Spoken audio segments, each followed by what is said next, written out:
If you're looking to save a lot of money in shipping your products to Amazon, the best way to do so is to take your products from your overseas supplier and ship them directly to Amazon. Last year, I uploaded a video on how to ship from China or an Alibaba supplier directly to Amazon. Using this method, you hire a freight forwarder in order to get your products once they're in country to the Amazon fulfillment center. The reason why this is so important is that it allows you to add an inspection point in the United States so that you know that your products coming from your supplier are not going to be defective.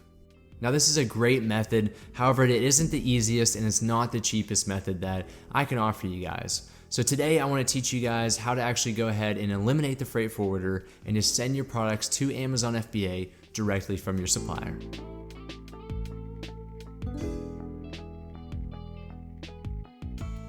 Just as a disclaimer today, guys, before we get started, I want to let you know that by eliminating the freight forwarder, we are also eliminating our inspection point in country. So only use this method that I'm about to teach you guys if you trust your supplier or if it's a repeat order of a product that you've already been selling. Okay, so the first thing that you guys need to do is you need to go to your Manage Inventory screen on Amazon Seller Central. Now at this point, you should see your product here and it should say active under the status right here. If yours says inactive or your product is non-existent, it's not even here, that means that you do not have a listing active at this point in time. So what you need to do is you need to go ahead and watch the video that's in the cards right now, check out that video on how to create a listing, how to successfully create a listing, and then come back here at this point. Okay, so once we have the product identified that we want to ship directly from our supplier over to Amazon FBA, we want to go to the right side here where it says edit. Click this drop down menu and you should see a menu similar to this. Now, what we want to click, and before we click that, is the Send Replenish Inventory. Now, if you look at this screen and you're not seeing this, that's because the listing that you're currently working with is Fulfillment by Merchant, which is FBM. In order to convert your listing to FBA, which is Fulfillment by Amazon, you'll click what it says here. It will say Change to Fulfillment by Amazon. Click that, go through the couple steps, and then meet back here, and you'll see a menu similar to this. So let's click Send Replenish Inventory. That's the first step here. And this will bring up our first screen asking us two different questions. The first question it's going to ask us is what is the ship from address, and the second is the packing type. So let's take a look at the ship from address. Now normally if you had your products in country and you were just shipping them to Amazon FBA, you would put your own address in here or possibly your business address. Now since we're shipping from China, overseas suppliers, over to Amazon FBA directly, this is going to be your supplier's address. So I'm going to say that one more time. Your ship from address is going to be your supplier's address where they're mailing it from. So what we want to do is we need to click Add Address. That will take us to a screen here and it's going to ask us for all the address shipping information. Now the first thing we need to do is we need to identify the country that we're shipping from. In our case, we're shipping from one of our overseas suppliers in China. Put the country where your supplier is currently located, where your products are going to be shipped from. Next, it's going to ask you for the name, the address, and all this stuff to fill out that label for the shipping from address. What I recommend doing, first thing to do, is really just reach out to your supplier and say, hey, what's a good ship from address where the products will be coming from? I want to ship these directly to Amazon, and they should provide you with that address. In case you want to move quickly on this and they haven't gotten back to you, one thing you can do is go to the supplier page that you order your products from. On here, we're on Alibaba.com. It's going to look very similar for DHgate or any of the other platforms. So down here where the supplier is, click that hyperlink, and this is going to take you to the supplier's storefront page on Alibaba. So click Contacts, and this is going to provide their contact information, which they're showing here. Now this is the complete address, which is what you're seeing right here. We do not want to copy this entire thing and paste it into our ship from. So we really have to dissect this a little bit. The first thing that we need is our company name for the supplier. Put that in here, copy paste it exactly like it is on their website or however they recommend. For address line 1, that is going to be this first half that's shown here. This is going to go the whole way up to where it says district. And I'll get there in a second. So copy that amount. It goes up to road for us. Paste that in here. It's a pretty long address. And then we're going to jump down to where it says province, city, district. The province and your city, they're pretty easy to find. They're usually located at the top here, but the district is a little bit more difficult. So as you can see here, here's the province, here's the city. We'll go ahead for now. We're going to copy the province, which is the first one, and then we're going to copy the city, which is right down below. Now the last one is the district. This is a little bit more difficult to find. It's usually not labeled here. It's somewhere within the address. So looking at this, you can clearly figure out what the district is since it says right there. We'll take that and paste that in here. Last thing that we need is our zip code, this 6-digit number here, 518-000. Copy that over. And then lastly, you can put a phone number. It's optional. I always go ahead and do that. In order to obtain that phone number, you actually have to be logged into your Alibaba account, click view details, and then they're going to pop up. So we'll copy and paste their main telephone number. All right, so now we have a complete address of where our products are going to be shipped from our overseas supplier. So click ship from this address, and it's going to ask you, is this address correct? Click confirm address button below to continue. So we'll click confirm address, and that is going to take you to that screen that we just saw there previously. So now we have a complete address filled out here, as we can see, and next we have to select our packing type. This is very confusing when you first get started because there's these two options, these two simple diagrams, at least they look like it, but many beginner sellers get very confused on what this means. Now, if you're going to be shipping multiple variants, different SKUs, which is your stock keeping unit, if you're going to be shipping different items in one box, you want to select individual products. Now, if you're shipping just one SKU or one type of product, no variants, then you want to click case packed products. This is just how Amazon organizes everything once they receive them, and it's ultimately going to be put on our label, so Amazon knows what to expect when they open the box. Okay, those are the first two things. Click continue to shipping plan, which is going to bring us here. Now they're going to ask you a lot more details about the package and the contents that the Amazon's going to be expecting once they're there. This is something that you need to ask your supplier, how they're actually going to be packaging everything, how many units are going to be in each case, and how many cases are we going to have. Okay, for us, we're going to put in our units per case, which is the first one here. Notice if you do this top one, it's going to fill out everything below with that field. Since we are only shipping one product, which is shown here, we can just put whatever we have here. So we're going to have 25 units per case, and we're going to have a total of 2 cases. Now notice that everything's fine because we didn't get an error message. However, if you already have an existing stock, there is an inventory limit you have to be aware of. So let's say that we wanted to send 4 cases of 25 units or 100 total units. Now they're going to tell me, hey, there's a limited restock. The product exceeds the allowed quantity. See the maximum inventory level at restock inventory. So you can click this link. It will tell you how much you're allowed to actually have FBA. Since I already have, I think, 118 of these units at FBA, they're telling me that I can't send this total amount. So just be cognizant of that. We'll switch this back to 2 cases. And as long as there's an error message there, you're good to click continue. Once you click continue, it's going to ask you for how you're going to actually prep these.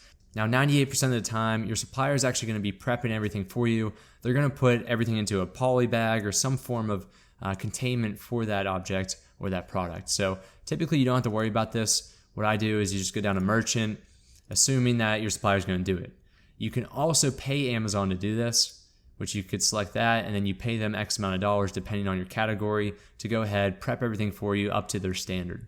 So we'll click merchant, and then we're going to go to choose category. This is just going to contain a list of different categories. If any of them pertain to your product, make sure you select it. But since we're just selling these phone cases, there's going to be no actual prep needed beyond the normal means of putting it into a plastic bag or some type of packaging. So it's saying $0. That's great. We don't owe anything. We'll click continue, and then it's going to ask us, how are we going to label these? For this specific screen, the labels that they're talking about, I know there's a bunch of different labels that you're probably running through your mind right now. These labels are your FNSKU labels or your fulfillment network stock keeping unit labels. These are the actual labels that go on your product. Amazon can scan them and get all the product information, the product listing, and your store information from that product. So that way, whenever someone does purchase your product, they scan that product, they know exactly, all right, this store receives this amount since the sale came through this listing. It's really how Amazon prioritizes and organizes everything at their fulfillment warehouses. Now, it's ultimately up to you what you want to do here. You can either have your supplier label all your products, which is probably going to be the cheapest method, or you can actually have Amazon do it. So if you want Amazon to do the labeling for you and to go ahead and to put the FNSKU label on every product, then you can pay them 30 cents per unit. For us, since we have all of our units, it's going to cost us $15.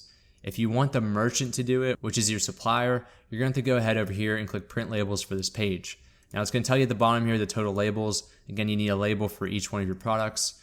Even though they are the same label, it's going to print out 50 of them here. So what you would need to do if you want the merchant, the supplier, to actually put these labels on the products, you want to click save or you want to click print here. You can save it as a PDF. That way you can go ahead and email it over to your supplier, which is definitely the preferred and the quickest way. Or if you're old school and you want to print it out and mail it to them physically, of course you can go that route as well. So that's pretty simple on how you do that there. We're going to assume that the merchant's doing that for our example. We'll click continue and we'll go ahead, we'll email or through Alibaba Messenger, we'll send them over those FNSKU labels. All right, guys, I hope you're hanging in there. We are almost done. We're nearing the end here. What we're seeing here is our actual fulfillment center, which is KRB2 in Prince George, Virginia. This is where they want us to actually send our products from our overseas supplier. You don't really have a whole lot of say in the fulfillment center that it is going to. Amazon calculates this based off demand, based off inventory of your type of products nationwide throughout the United States. So really, once you see this, all you have to do is click approve and continue. Okay, then I'll bring you to the next screen here. You may have more than one fulfillment center. Even on that previous screen, you may have more than one. That is common. It's okay. You'll just have to work on these shipments individually. For us, we only have one fulfillment center that we're shipping to, so we'll click work on shipment. So here's where you actually start reviewing your shipping requirements and how you're going to get that product there, what carrier you're going to use. Now, more than likely, if you've ordered your products through Alibaba, through an Alibaba supplier, then you've already paid for shipping. So there's no reason why you need to pay for shipping here. The only reason why you would actually go ahead and purchase shipping is if you've made a deal with your supplier and you said, hey, I'll pay for the shipping. I have an Amazon partnered carrier, which is very unlikely to do that for an overseas shipment.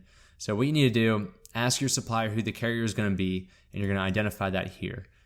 Additionally, you need to discuss with them what type of transportation method. Is it going to be through air or ocean? And obviously, it's not going to be through the ground. So for us, we're going to ship it by ocean. And then it's going to ask you who the actual carrier is. Typically, it's DHL Express if it's going to the United States from China. It could be any number of these though. So select the carrier that your supplier tells you, and then scroll down here, which is your shipment packing. It's going to ask you, how will this shipment be packed? Do not get this confused with the number of cases. So you could have 2 cases, for example, and then still package everything into one larger box. Amazon wants to know how you're going to ship these. So for us, we're going to package, even though we have 2 cases, we're going to put 2 of those cases into one box. So we're going to select that there. If your supplier chooses to ship 2 of those boxes separately, then you want to make sure that you put multiple boxes, right? Okay, so for this one major box, we're going to enter the box weight. So we're going to put 25 pounds, for example, and then the dimensions that we have for that, which is 18 by 18 by 12. All right, and click confirm. Sometimes it'll give you an error message if it's an irregular type of box or the weight's too much. It's going to spit out something there for you. So make sure you get that green check, and then we're going to move on to the end here. The last thing it's going to ask you here is the paper type. Ask your supplier what type of paper are they going to be using for the shipment label that's going on the outside of the box. And typically it's going to be this plain paper if it's coming from China, but there's also some other options. So ask your supplier what type of paper type. We're going to click plain paper, and then also ask them for the ship date. When are they expected to actually ship this out? If you're unsure, you can put a date that's generally around that time frame. This is really just for Amazon to help prepare when it's going to be coming in. So let's say that our supplier told us that they're going to actually ship out our products on April 15th. We'll put that in there, and then we'll click print box labels. Okay, so what you need to do is you go to the upper right hand corner, click save, and save that to a location on your desktop. And we're also going to be delivering this to our supplier. At this point, we have 2 things that we need to deliver over to our supplier. That is going to be this shipping label, which is going on the outside of the box or boxes. And then we also need to hand them over the FNSKU labels, which is going on each individual product. After that, guys, your supplier is really going to take care of the rest. They are going to add the carrier label that they're showing here. They're going to take your Amazon FBA box ID label, which was this one right here, and they're also going to put that in the package. That way, whenever they ship your products to Amazon, Amazon receives them. They know exactly what's in the box. They know what store that's coming from, being your store, and then go ahead and they can mark it as active and check it in for your inventory. All right, go over to complete shipment, and you are now done. Thank you guys for watching. Really appreciate you tuning in. I hope this is an easier method. You don't have to incorporate the freight forwarder. However, you are eliminating that inspection point. So just be conscious. You are removing that. However, it's going to be a lot cheaper just to ship directly. All right, guys, catch you all in the next video.